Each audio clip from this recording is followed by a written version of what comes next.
Drabanians and Jejak Sahabat present Walk the Talk.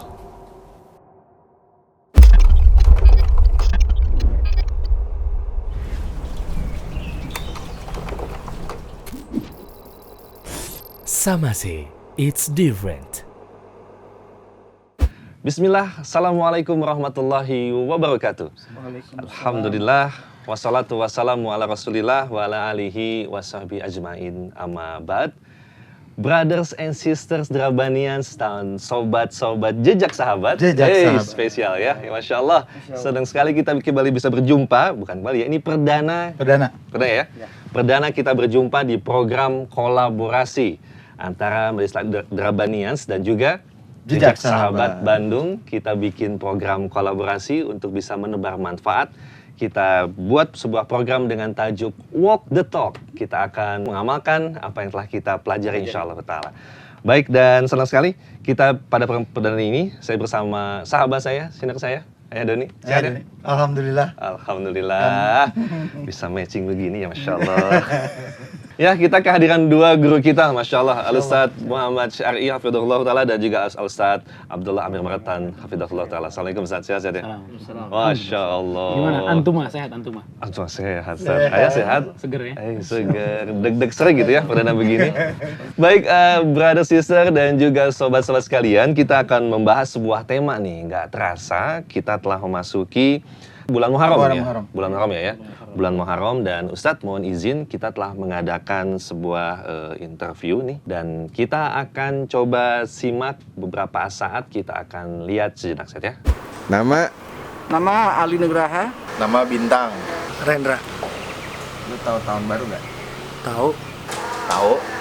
Tahun baru ya tahu lah, tahun baru sih pasti tahu. Lu ngerayain tahun baru nggak? Sampai saat ini sih belum pernah sih ngerayain. Dulu sih gue kecil dirayain, Om. Enggak lah, di rumah aja, macet kemana-mana mah. Kalau lu tahu tahun baru Islam nggak? Tahu. Kapan? 1 Muharram. 1 Muharram ya? Itu kalau nggak besok ya? Besok ya? 1 Muharram seingat gue sih besok, seingat gue. Sekarang tanggal 18 kan? Ya berarti besok lusa, antara itulah 1 Muharram ya. Terus kalau tahun baru Islam itu perlu dirayain nggak?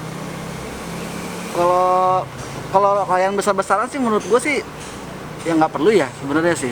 Lebih ke sebenarnya kan apa ya, pergantian tahun itu kan kita semakin dewasa ya kan, mungkin lebih ya mengingat aja lah apa kira-kira yang kemarin-kemarin tuh gimana, kedepannya kita harus lebih baiknya seperti apa. Paling seperti itu aja sih biasanya kalau gue ya.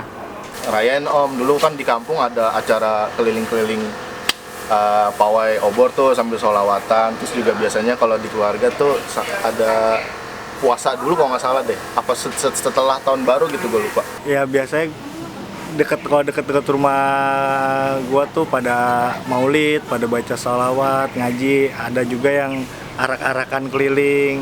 Baik Ustadz, nah setelah kita lihat nih tadi nih pemaparan atau hasil wawancara teman-teman di lapangan nih Ustadz, kita akan coba menanyakan tentang gimana sih ya? Jadi gini Ustadz, yang kita angkat kan di bulan Muharram ini pasti tahun baru Islam nih. Betul. Sebelum ke tahun baru Islam, apa sih tahun baru? Itu dalam boleh Islam gitu ya? Sebelum dalam Islam nih, kalau tahun baru aja bisa Masehi bisa nggak? Boleh nggak? Iya, dalam Islam tahun baru itu sebetulnya perkara yang bisa dikatakan nggak ada ya sebetulnya. Karena orang ngadopsi ini sebetulnya dari kebiasaan, bahkan kata para ulama ini sebetulnya diambil dari agama, dianah sebetulnya, dari keyakinan orang kafir. Sejarah memang menunjukkan seperti itu. Jadi memang kalau bertanya tentang hari raya misalkan di dalam Islam ya. Tapi sebelum Islam kita kadang-kadang bertanya begini maksudnya. Islam ada hari rayanya nggak sih? Ada. Tapi kemudian orang merayakan hari raya orang-orang yang bukan Islam, itu yang jadi masalah buat kita. Itu yang jadi masalahnya. Jadi memang kalau ditanya apakah ada hari raya sih sebetulnya ada di dalam Islam. Tapi apakah kemudian seperti yang dirayakan kebanyakan orang? Hukumnya nggak boleh. Kenapa? Karena ini bentuk tasyabuh. Jadi para ulama mengatakan mereka berdalil gitu dengan hadis man tasyabbaha bi qaumin fahuwa minhum, barang siapa yang bertasyabuh dengan sebuah kaum itu bagian dari kaum tersebut. Jadi memang saudara-saudara kita nih banyak yang mungkin terjerumus lah ya. Kasihan sebetulnya. Mereka saudara-saudara kita. Iya, bertasyabuh dengan orang kafir. Iya, betul. Jadi kalau tahun baru itu sendiri yang sekarang kita sering lihat gitu di akhir tahun biasanya, ramainya di akhir tahun tuh ya. Itu bukan bagian dari Islam sama sekali. Bahkan itu bagian dari keyakinan orang kafir. Iya.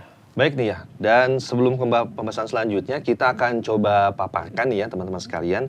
Ada data-data ya, data-data terkait kejadian-kejadian dalam bahasa kita kemaksiatan nih Ustaz yang biasa terjadi di tahun baru ya secara umum ya. Kita khususnya Masehi nih Ustaz. Ada kondisi Masya Allah, nauzubillah zalik, kondom laris manis 5 kali lipat sepanjang malam tahun baru. Ini data dari Serpong, Tangerang Selatan. Kemudian juga Allah musta'an, kondom dan obat-obat kuat di Palu meningkat penjualannya. Kemudian juga bagaimana peningkatan Allah musta'an ya segala macam hal-hal yang mendukung terhadap perzinaan itu meningkat ya penjualannya. Kemudian juga bagaimana pesta miras ya.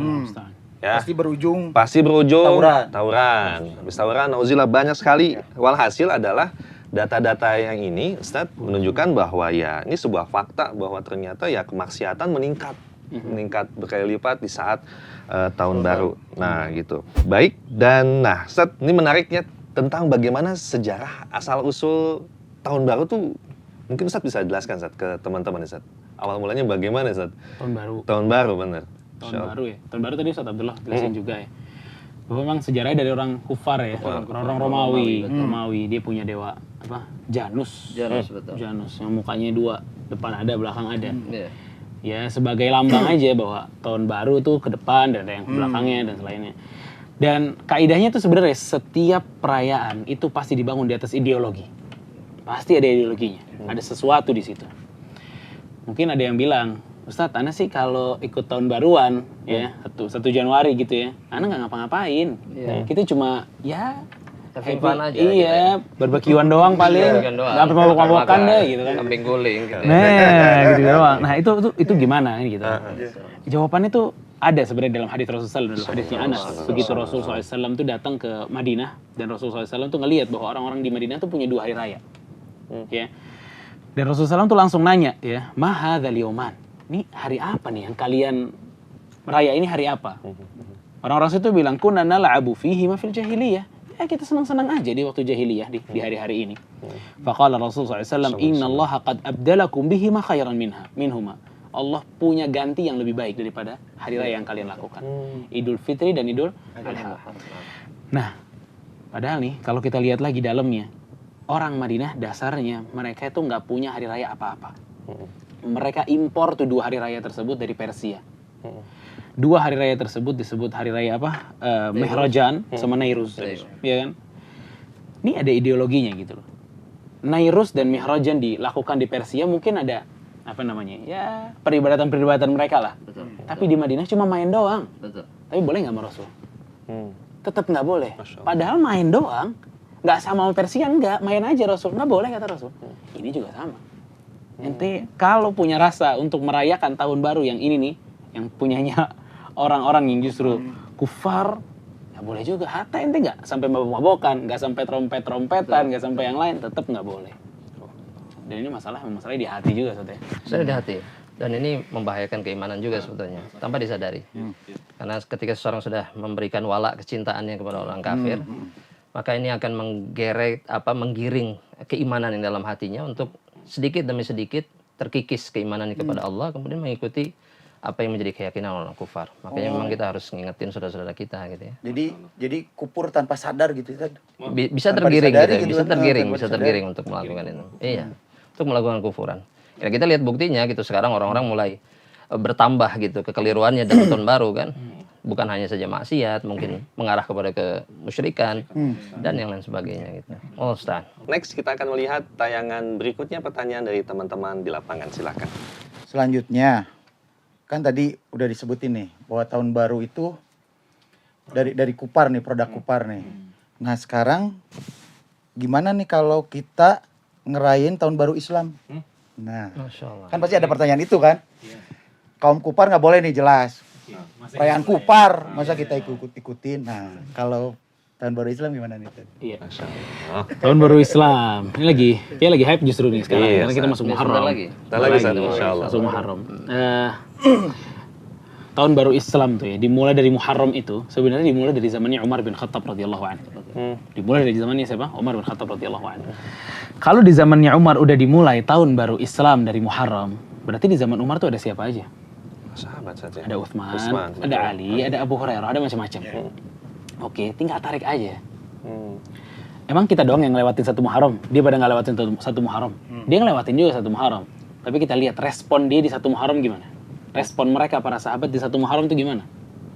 Ternyata nggak pernah ada satupun riwayat yang menyatakan bahwa para sahabat itu kalau lagi satu Muharram ya mereka bikin acara perayaan tahun baru Islam. Nggak pernah. Padahal mereka melewatinya. Lau kana khairan lasabaquna ilaih. Kalau merayakan satu Muharram atau tahun baru Islam itu baik, pasti mereka udah duluan ngerayain gitu kan. Dan ini sebenarnya masalahnya gitu loh. Kadang kita nih kaum muslimin latah ya. Produk kufar ada tahun baru Masehi ini, masa kita nggak ada? Jangan mau kalah ya. Iya, masa kita nggak ada. Padahal Allah Subhanahu Wa Taala dan Rasulullah SAW itu datang dengan salah satu campaign yang sangat luar biasa dalam Islam, berbeda dengan selain Islam. Masya Allah. Ente mesti berbeda. Makanya kita lihat macam kiblat aja, dulu kan di Aqsa, semua ke Aqsa, mu yang ahli kitab ke Aqsa, yang muslim ke Aqsa. Terus diganti sama Allah Subhanahu Wa Taala. Salah satu hikmahnya apa? Kata para ulama, biar beda dengan mereka. Masya Allah. Biar beda, yang penting beda gitu loh. Makanya kalau kita lihat dalam kitab misalnya Syekhul Islam Ibnu Taimiyah Iqtida' Shiratal Mustaqim, kita bisa melihat bagaimana Islam itu memberikan kepada kita bahwa ente ini mesti berbeda dengan mereka. Orang yang punya apa ya? Pemberian dari Allah berupa hidayah dan iman itu mesti beda dengan orang yang enggak diberikan hidayah dan iman oleh Allah Subhanahu Wa Taala. Ya kan? Makanya jenggot, ya kan? Rasulullah SAW itu kan salah satunya apa? Wa khaliful musyrikin. Ente beda sama orang musyrik dong gitu. Khaliful Yahud dan Nasara. Khaliful Yahud dan Nasara. Bedain diri sama Yahudi dan Nasrani dan seterusnya. Makanya nggak bisa sebuah keburukan tuh dibalas lagi sama kita dengan keburukan gitu. Biar sama, nggak bisa gitu. Walaupun niatnya baik ya. Ternyata baik lah itu. Baik, dan terkait program kolaborasi ya antara Bandung dan Jakarta. Nah tadi kan terkait produk kaum kufar ya kita nggak boleh menyerupai dan sebagainya. Nah, walaupun dengan kegiatan keagamaan gimana Ustaz? Misalnya mengadakan doa bersama, kemudian juga muhasabah, renungan akhir tahun. Itu Ada gimana, amalan-amalan khusus nggak gitu kan? Iya, Masya Allah. Yang perlu kita tahu dulu tentang Muharram itu, Rasulullah SAW menyebutnya syahrullah. Itu bulannya Allah. Bahkan para salaf kata sebagian ulama mengatakan ini syahrullahil asam. Ini adalah bulannya Allah yang asam. Asam itu artinya sunyi. Kenapa sampai disifati dengan kesunyian?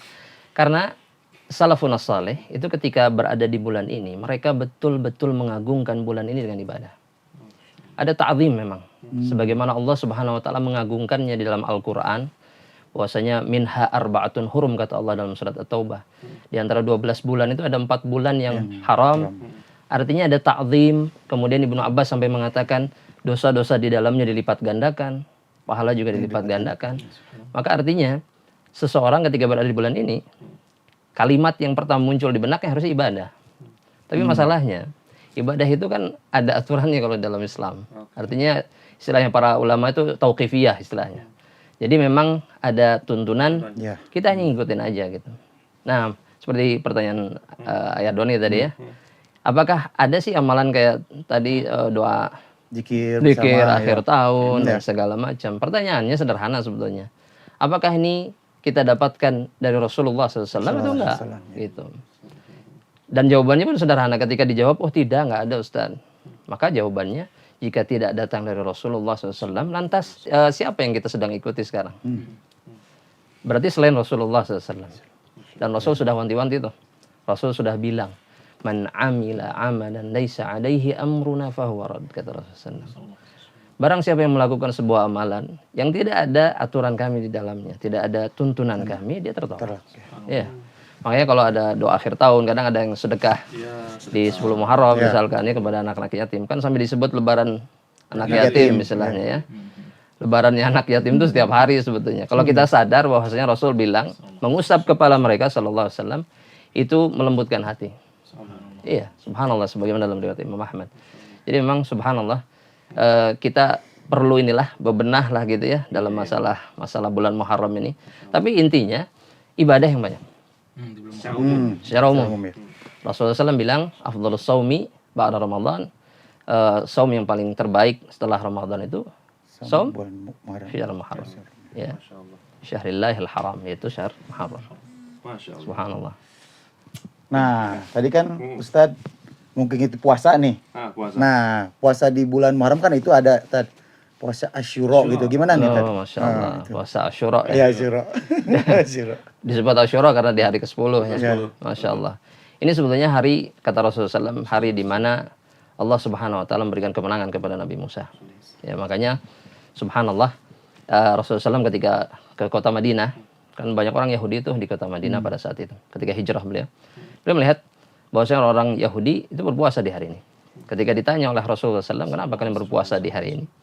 Kata mereka, ini hari di mana Allah memberikan kemenangan kepada Nabi Musa alaihissalam. Masya Allah, kata Rasulullah SAW, kami lebih berhak untuk senang dengan kemenangan Nabi Musa alaihissalam yang diberikan, subhanallah. Maka Rasul kemudian memerintahkan para sahabatnya untuk berpuasa. Sumu, kata Rasulullah SAW, berpuasalah. Nah, cuman ada ganjalan nih di hati para sahabat tuh ketika sama ibadahnya sama, puasanya bareng dengan orang Yahudi. Ini kok kita sama dengan orang Yahudi, kata para sahabat. Ya, kata Rasulullah SAW, selisihi mereka. Khaliful Yahud. Sumu at-tasi, kata Rasulullah SAW. Puasalah di hari yang ke-9. Dan Nabi subhanallah ya dengan takdir Allah Subhanahu wa taala, beliau tidak sempat untuk melakukan yang puasa yang hari ke-9 ini ya. Maka kata Rasulullah SAW, in kana yaum sanahal qabla wa amal qabil sanasumut tasi. Beliau kalau tahun depan kita masih hidup, maksudnya Rasulullah SAW masih hidup, kita akan puasa hari yang ke-9. Beliau tidak sempat untuk melakukannya, tapi para sahabat kemudian melaksanakannya. Jadi memang ahsannya gimana kalau puasa di bulan Muharram nih ya 9-10 lagi maksudnya biar beda juga dengan orang Yahudi gitu. Sampai ke situnya ya. Iya. Masya Allah. Jadi kalau subhanallah bagaimana Rasulullah SAW menjaga kita tadi dari tasyabbuh dengan orang kufar itu, kita ini memang beda kok. Kita ini beda sama mereka. Karena tempat kembali kita juga beda. Ya, benar. Iya, subhanallah. Ya, tempat kita juga beda. Insyaallah. Masya Allah. Ustaz, menarik saya ya. Menarik, mungkin agak lada, agak pedas ya. Kritisi, tapi ini kan sebuah bentuk rahmat kasih sayang Ustaz ya. Untuk bisa saling mengingatkan pada teman-teman sekalian, baik di teman-teman Rabbaniyas dan juga sahabat-sahabat jejak sahabat ya. Masya Allah, terima kasih banyak. Dan tentunya setelah itu juga kita, semoga Allah mudahkan kita untuk bisa kembali dalam program kolaborasi ini yang akan tayang ya di 2 platform medsos. Dan semoga Allah mudahkan. Dan juga tentunya setelah itu juga kita mengucapkan terima kasih nih untuk wardrobe kita ya. Dari Samase. Masya Allah. Terima kasih banyak. Nyaman ya? Rasa kamu lebih mudaan gitu ya. Memang mudah kita ya. Different. Masya Allah. Baik. Dan Samase dari tahun 2014 dengan berpusat di Bandung. Memiliki banyak macam model ya. Masya Allah. Silakan untuk info-infonya bisa dilihat di nomor berikut di Instagramnya. Oke. Di mana nih? Sebelah mana, Kak? Di sebelah mana? Guys, tukang edit. Oh, di sini. Kasih kode. Sip. Awas ya, mesti pas ya. Oke, saya. Dan silakan cek Instagramnya atau datang langsung ke Samase Sentro di Jalan Buah Batu, Bandung. Dan setelah itu kita ngucapin terima kasih banyak buat yang telah mensupport kita nih. Ya Allah, dari Warung Nasi Bu Imas. Aduh, terima kasih banyak dari Warung Nasi Bu Imas. Warungnya di Kebun Kelapa. Kebun Kelapa. Ini yang punya warung apa yang punya tempat? Masya Allah. Nuhun Kak Oki, ya Allah, jazakallah khair. Aduh, waalaikumsalam warahmatullahi wabarakatuh. Warungnya di Kebun Kelapa ini spesial banget ya. Ada jukut goreng. Kalau ke Bandung nggak pernah lepas. Ustaz nyobain ya? Betul. Sop kikil. Apal ya? Jagonya karedok. Lenca. Masya Allah. Silakan main langsung aja keluar ke Kebun Kelapa ataupun pesan antar juga bisa. Sekali lagi terima kasih banyak ya. Semoga Allah memberkahi usaha teman-teman semua. Masya Allah, barakallahu fikum. Terima kasih banyak pada panitia Jak Sahabat, kemudian Rabbaniyas ya. Semoga Allah mudahkan kita kembali berjumpa di program kolaborasi yang akan datang. Ya. Siap ya. Semangat ya. Insya Allah ya. Syukran Ustaz, jazakumullah khair. Semoga Ustaz sehat terus. Amin insya Allah. Teman-teman juga semua di rumah ya. Dan kita akan tutup dengan wassallallahu ala nabiyina Muhammadin wa ala alihi wasahbihi wassalam. Assalamualaikum warahmatullahi wabarakatuh.